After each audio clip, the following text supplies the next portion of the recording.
बिस्मिल्लाहिर्रहमानिर्रहीम। अस्सलाम वालेकुम स्टूडेंट्स, कैसे हैं आप सब लोग। आज हम लोगों का जो टॉपिक है, हमने डिविजिबिलिटी रूल्स पढ़ने हैं 2, 3 और 4 के। सबसे पहले देखते हैं divisibility rules of 2। If a number is even और a number whose last digit is an even number 2, 4, 6, 8। सबको पता है इवन नंबर कौन से होते हैं। इवन नंबर वो नंबर होते हैं जो 2 पे डिवाइड हो जाए, like 2, 4, 6, 8 including 0. It is always completely divisible by 2. अगर आपके पास कोई ऐसा नंबर दिया गया है जो इसका जो लास्ट डिजिट है अगर वो इवन नंबर हो, अगर आपके पास कोई भी ग्रेटर से ग्रेटर वैल्यू है, अगर आपने देखना है कि वो वैल्यू डिविजिबल बाय 2 है या नहीं है, आपने देखना है जो उसका सबसे लास्ट डिजिट होगा, अगर वो इवन नंबर है या 0 है तो इसका मतलब है कि वो डिविजिबल बाय 2 होगा।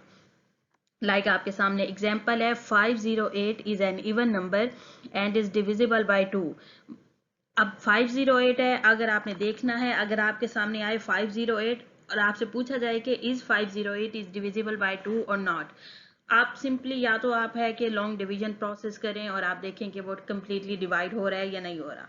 दूसरा तरीका क्या है कि आप उसका सबसे जो लास्ट डिजिट है, अब जैसे 508 में सबसे लास्ट डिजिट है आपके पास 8, ठीक है, आपने लास्ट डिजिट देखना है कि क्या लास्ट डिजिट अगर इवन नंबर है या 0 है तो इसका मतलब है कि वो जो वैल्यू है वो डिविजिबल बाय 2 है। अब जैसे but 509 is not an even number so it is not divisible by 2। अब जैसे दूसरी वैल्यू है 509, इज 509 इज डिविजिबल बाय 2 और नॉट। सिंपली है, आपने लास्ट डिजिट देखना है, लास्ट डिजिट इसका 9 है, 9 जो कि है वो इवन नंबर नहीं है, तो इसका मतलब है कि जो 509 है वो डिविजिबल बाय 2 नहीं है, ठीक है। अब उसके अलावा आपके सामने नीचे कुछ वैल्यूज दी गई हैं, कुछ डिजिट्स दिए गए हैं, नंबर्स दिए गए हैं, आपने वो नंबर्स देखने हैं। अब जैसे आपके सामने है जो नंबर आपके सामने दिया गया है, अब देखिए कितना बड़ा नंबर है, अगर आपने फाइंड करना हो कि ये डिविजिबल बाय 2 है या नहीं है। जैसे आपके सामने है 2, 3, 4, 5, 6।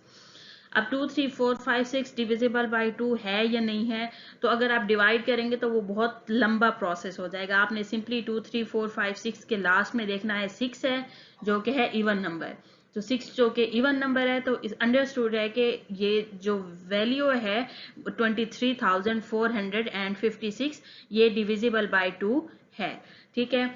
सेकंड आपके सामने वैल्यू है 89065।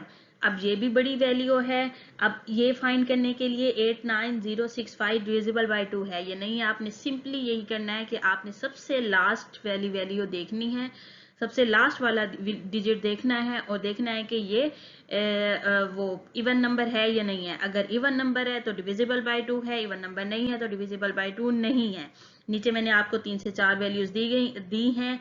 अब आपने खुद से देखना है कि इसमें से कौन सी वैल्यू डिविजिबल बाय 2 है और कौन सी नहीं है। अब देखते हैं divisibility rules of 3। Divisibility rule for 3 states that a number is completely divisible by 3 if the sum of its digit is divisible by 3। कि अगर हमें कोई भी नंबर दिया गया होगा, ग्रेटर से ग्रेटर वैल्यू भी उसमें हो सकती है, तो हमने क्या करना है, हमने उन नंबर्स को सेपरेट करके उन्हें प्लस कर देना है। जब हम सेपरेट करके प्लस करेंगे तो जो आंसर आएगा, अगर वो 3 पे डिवाइड हो रहा होगा तो वो जितनी बड़ी वैल्यू होगी, जितनी ग्रेटर वैल्यू होगी, तो हमें उसे मजीद डिवाइड करने की जरूरत नहीं है। अगर उसका सम 3 पे डिवाइड कर रहा होगा तो इट्स मीन कि वो डिविजिबल बाय 3 है। जैसे आपके सामने एग्जांपल है, कंसीडर अ नंबर 308।